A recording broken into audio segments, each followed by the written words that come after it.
네, 안녕하세요. 오늘 저희와 함께 깊이 좀 파고들 정보들을 준비했습니다. 오늘 2025년 11월 11일이죠. 이 국내 주식시장 움직임이랑 또 최근 부동산 시장 흐름, 이걸 저희가 받은 자료를 바탕으로 한번 자세히 살펴보겠습니다. 오늘 시장 보면 참 흥미로운 지점들이 많아요. 코스피는 그래도 힘을 내서 올랐는데 코스닥은 또 반대로 갔죠. 거기다 원달러 환율은 또 왜 이렇게 불안한 건지. 그리고 부동산은 정부 정책이 나왔는데도 특정 지역은 계속 오른다. 뭐 이런 소식입니다. 이 숫자 뒤에 뭐가 있는지 한번 풀어보죠. 네, 맞습니다. 오늘 분석은 단순히 지수가 올랐다 내렸다 이걸 넘어서요. 그 변화를 만든 그 핵심 동력, 그리고 또 투자자들의 심리는 어떤지, 정책은 또 시장에 어떤 영향을 주고 있는지 이런 걸 좀 깊이 있게 들여다보려고 합니다. 단기적인 변동성이랑 또 중장기적인 관점, 이 사이에서 좀 균형을 잡아보는데 초점을 맞출게요. 좋습니다. 그럼 먼저 주식시장부터 시작해볼까요? 오늘 코스피가 4,106.39, 그러니까 0.81% 상승 마감했네요. 장중에는 4,187선까지 꽤 강하게 오르다가 오후 들어서는 상승폭을 좀 반납했어요. 네, 오늘 코스피 상승 이거는 1등 공시는 단연 반도체였습니다. 삼성전자가 2.88%, 그리고 SK하이닉스가 2.15% 오르면서 지수를 그냥 끌어올렸죠. 간밤에 미국 증시가 그 연방정부 셧다운 우려, 이게 좀 완화될 거란 기대감, 이런 것 때문에 상승 마감한 것도 분명 긍정적인 영향을 줬고요. 특히 그 AI랑 메모리 반도체 수요가 좀 개선될 거다 이런 기대감이 투자 심리를 아주 강하게 자극한 걸로 보입니다. 어제 미국 시장 분위기가 오늘 우리 시장 딱 열릴 때 확실히 좀 힘을 실어준 거죠. 반도체가 견인했군요. 근데 참 이상하죠?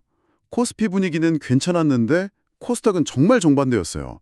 장 초반에는 903선까지 가는 건가 싶더니만 결국 0.46% 하락해서 884.27로 마감했단 말이죠. 같은 국내 증시인데 왜 이렇게 다른 모습을 보였을까요? 이게 오늘 좀 핵심 질문 중 하나 같아요. 네, 정확히 보셨습니다. 이 차이를 맞는 가장 큰 요인은 바로 수급, 그러니까 돈의 흐름이었습니다. 코스피 시장에서는 외국인이랑 기관 투자자가 같이 순 매수를 했어요. 반면에 개인 투자자들은 약 한 2,800억 원 넘게 순 매도를 하면서 차익 실현에 나서는 모습이 아주 뚜렷했죠. 코스닥에서는 또 기관 투자자들이 많이 팔았고요. 수급 차이. 그렇죠. 이걸 좀 넓게 보면 최근에 시장이 단기적으로 좀 올랐잖아요. 그거에 대한 부담감, 이걸 느끼고 일단 수익을 좀 챙기려는 개인 투자자들의 심리가 강하게 작용한 하루였다. 이렇게 볼 수 있습니다. 특히 상대적으로 변동성이 좀 크다고 느껴지는 코스닥 시장에서 이런 경향이 더 강하게 나타난 거고요. 지수가 좀 오르니까 일단 팔고 보자. 이런 심리가 코스닥 하락으로 이어진 걸로 분석됩니다. 그러니까 뭐냐면 코스피가 오르긴 했지만 그 이면에는 이런 경계 심리도 같이 있었다는 점, 이걸 좀 봐야 합니다. 수급 요인이 결정적이었군요. 근데 업종별로 봐도 분위기가 많이 달랐던 것 같아요. 자료를 보니까 두산 에너빌리티나 하나 에어로스페이스 같은 일부 대형 제조업체, 방산주 이런 쪽은 좀 약세를 보였고 반대로 SK스퀘어처럼 자회사 상장 기대감이다, 재무구조 개선이다 이런 개별적인 호재가 있는 종목은 7% 넘게 급등하기도 했어요. 이게 시장 전체 방향성보다는 개별 종목 이야기가 더 중요해지는 그런 건가요? 소위 종목 장세요? 네, 그런 측면이 분명히 있습니다. 시장을 이끄는 큰 축, 그러니까 반도체는 있지만 그 외에는 시장 전체 흐름을 따라가기보다는 개별 기업 실적 전망이나 뉴스 이런 거에 따라서 주가가 아주 민감하게 반응하는 모습이에요. 이런 상황에서는 아무래도 투자자 입장에서 종목 고르는 게 더 중요해지죠. 그리고 오늘 시장에서 또 하나, 절대 놓쳐서는 안 될 변수가 바로 환율입니다. 원화 달러 환율이 장중에 달러당 1,463원대까지 그냥 확 치솟으면서 원화 가치가 크게 떨어졌습니다. 이게 오후 들어서 주식시장 상승 탄력을 좀 제한하는 아주 중요한 요인이 됐어요. 환율. 그게 구체적으로 왜 부담 요인이 되는 건가요? 원화 약세, 그러니까 환율 상승은 여러 경로로 시장에 영향을 주는데요. 우선 외국인 투자자 입장에서 보면 원화 자산의 매력이 좀 떨어지죠. 같은 1달러로 살 수 있는 원화 주식이 줄어들고 나중에 수익 내서 다시 달러로 바꿔갈 때도 불리해지니까요. 이게 당연히 외국인 자금 유입에는 부담을 줍니다. 또 수입 물가 상승 압력을 높여서 국내 물가 관리에도 좀 부담을 줄 수 있고요. 물론 수출 기업한테는 가격 경쟁력 면에서는 좋을 수도 있지만 원자재 수입 비용이 늘어나는 부담도 동시에 생기거든요. 오늘 시장은 이런 환율 급등에 대한 불안 심리가 오후장에 반영되면서 상승폭을 줄인 걸로 보입니다. 시장이 단기적으로 좀 급등한 뒤에 이런 외부 변수 변화에 얼마나 민감하게 반응하는지 이걸 보여주는 대목이죠. 변동성이 여전히 높다는 아주 강력한 신호입니다. 그렇군요. 와, 반도체 기대감이랑 차익 실현 욕구, 거기다 환율 불안감까지 정말 여러 요인이 얽힌 복잡한 하루였네요. 자, 그럼 이 모든 상황이 당신에게 시사하는 바는 무엇일까요? 오늘 시장 움직임을 통해서 우리가 좀 얻어야 할 교훈 같은 게 있을까요? 중장기적인 관점에서 보면 반도체 업황 개선 기대감은 여전히 유효하다고 봅니다. 특히 그 AI 혁신이랑 맞물려서 메모리 수요가 늘어나는 건 한국 경제랑 증시의 중요한 성장 동력이 될 가능성이 높아요. 하지만 단기적으로는 오늘 확인했듯이 시장이 좀 오르면 언제든 차익 실현 매물이 나올 수 있다는 점, 그리고 원달러 환율 같은 거시경제 변수가 시장의 발목을 잡을 수 있다는 점, 이걸 좀 염두에 두셔야 합니다. 따라서 레버리지를 과도하게 활용한 투자, 이런 건 지금 같은 변동성 국면에서는 특히 위험할 수 있으니까 좀 신중한 접근이 필요하고요. 앞으로 외국인 투자자들의 수급 동향 변화랑 원달러 환율 움직임, 이걸 계속해서 면밀히 주시하는 게 중요하겠습니다. 요약하자면 큰 흐름, 그러니까 반도체는 긍정적인데 단기적인 파도, 즉 차익 실현이나 환율 같은 건 좀 거셀 수 있다는 거죠. 네, 주식시장의 복잡한 상황을 잘 짚어주셨습니다. 반도체라는 긍정적인 힘이랑 환율, 수급이라는 변수가 팽팽하게 맞서는 모습이었네요. 자, 이런 금융시장 움직임과는 또 다른 맥락에서 움직이는 부동산 시장 이야기도 한번 들어보죠. 자료를 보니까 한국부동산원의 11월 첫째 주, 그러니까 11월 3일 기준 주간 아파트 가격 동향인데요. 전국적으로 매매 가격이 0.07%, 전세 가격은 0.08% 상승했습니다. 상승폭이 아주 크진 않지만 여전히 오름세를 유지하고 있다는 거군요. 네, 맞습니다. 전국적으로 보면 미미한 상승세인데 이걸 지역별로 좀 들여다보면 온도차가 꽤 커요. 특히 서울은 자료에서도 명확히 나오는데 강남권이나 아니면 시장 선호도가 높은 대단지 아파트 이런 데를 중심으로 매물이 좀 부족한 가운데 가격 상승세가 계속 이어지고 있습니다. 신고가 거래도 간간히 나오고 있고요. 반면에 지방은 상승세가 훨씬 완만하거나 일부 지역은 보합세, 거의 변화가 없는 거죠. 이런 차이가 있습니다. 여기서 정말 흥미로운 지점은 정부가 10월 15일에 추가적인 부동산 안정화 대책을 내놨잖아요. 그런데도 적어도 11월 첫째 주까지는 이 상승 추세가 눈에 띄게 꺾이지 않았다는 사실입니다. 정책 발표 효과가 바로 나타나진 않고 있는 셈이죠. 그렇다면 정부 정책 효과는 그럼 전혀 없는 건가요? 아니면 좀 다르게 나타나고 있는 걸까요? 시장이 정책에 왜 이렇게 좀 반응이 더딘 건지 이게 궁금하네요. 정책 효과가 아예 없다고 보기는 좀 어렵습니다. 다만 우리가 예상했던 방향과는 조금 다르게 그리고 지역별로 좀 차별화돼서 나타나고 있는 것 같아요. 예를 들어서 규제가 강화된 특정 지역에서는 실제로 문의가 줄고 거래가 좀 위축되는 모습이 감지됩니다.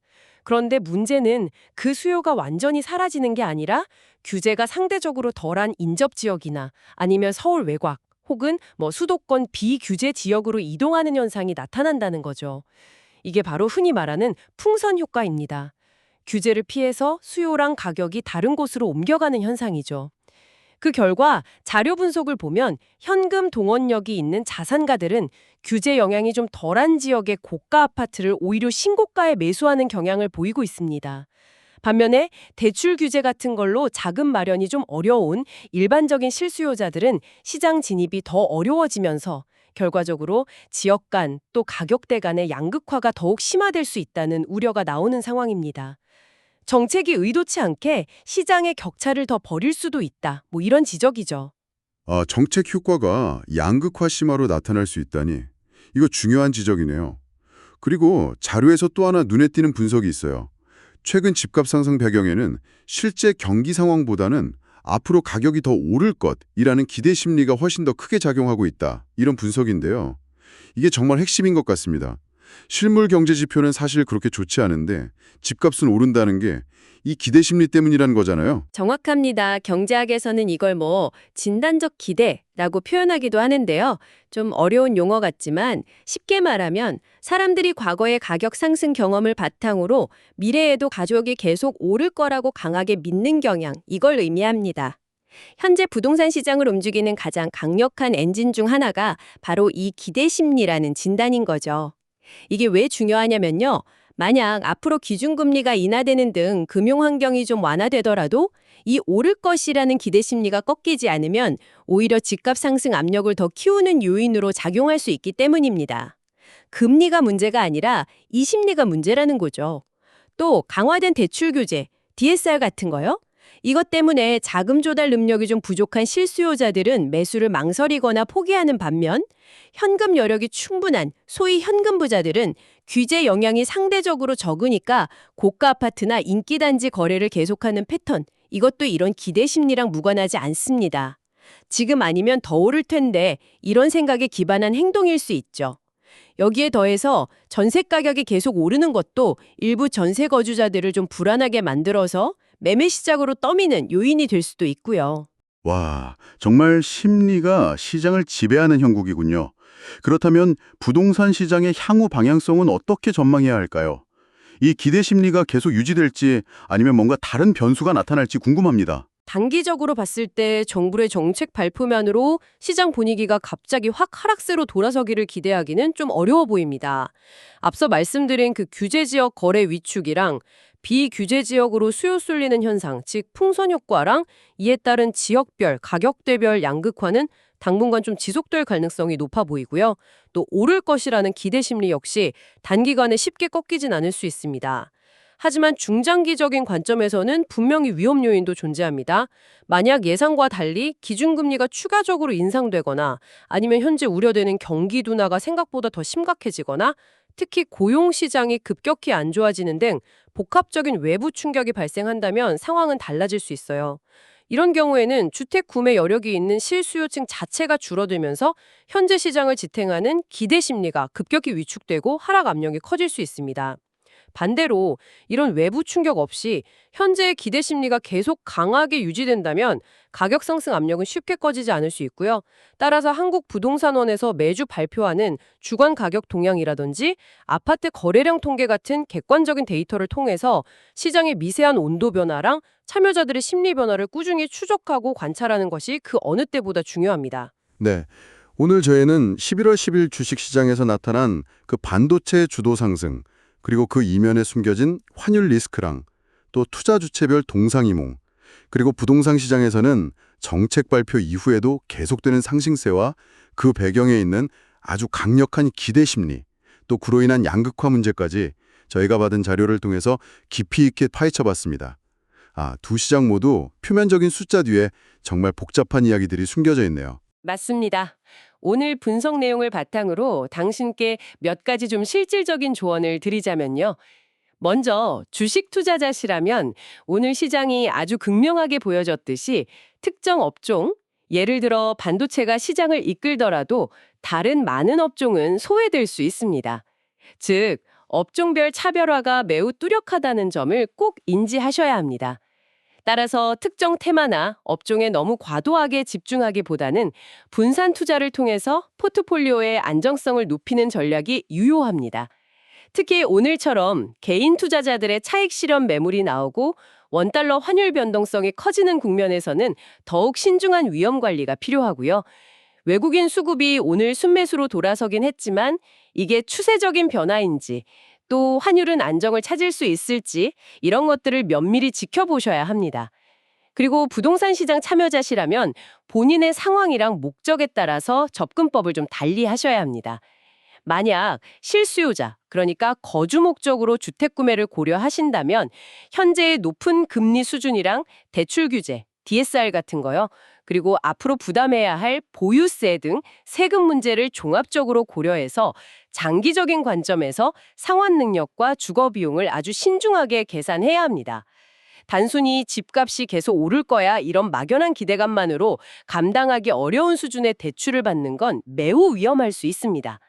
반면에 투자 목적으로 부동산 시장에 접근하신다면 정부 정책의 방향성 변화, 앞으로의 금리 변동 가능성, 그리고 한국부동산원의 주간 통계 같은 객관적인 수급 데이터뿐만 아니라 실제 관심 있는 지역의 거래량이 어떻게 변하고 있는지, 매물은 얼마나 쌓이고 있는지 등을 면밀 분석하면서 좀 냉정하게 접근해야 합니다. 특히 지역별 양극화가 심화되고 있다는 점을 반드시 염두에 두셔야 하고요. 네, 정말 명심해야 할 조언들 감사합니다. 마지막으로 오늘 나눈 이야기들에서 좀 파생된 질문 하나를 당신께 던져드리고 싶습니다.